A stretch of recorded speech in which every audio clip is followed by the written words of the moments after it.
Autofágia. Tajomstvo čistenia tela a zlepšenia zdravia.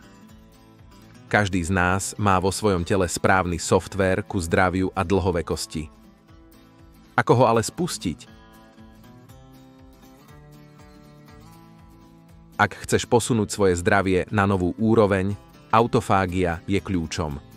Čo to vlastne je? Autofágia je prirodzený proces čistenia buniek, kde tvoje telo odstraňuje staré a poškodené bunky, čím zaisťuje ich obnovu. Benefity autofágie. Omladenie buniek, odstránenie starých buniek a ich nahradenie novými. Zlepšená imunita, posilnenie obrany schopností organizmu. Boj s obezitou, pomáha pri spaľovaní tukov a udržiavaní zdravého hmotnostného indexu. Dlhovekosť, obnova buniek, odstránením starých buniek a podporou tvorby nových sa predlžuje životnosť tvojich buniek.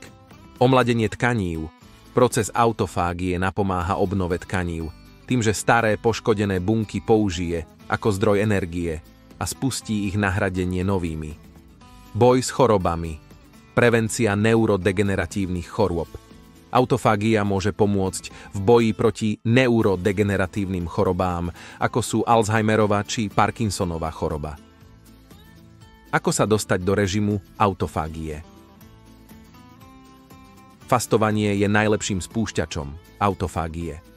Čím dlhšie je telo bez jedla, tým intenzívnejšie začína proces čistenia a obnovy buniek.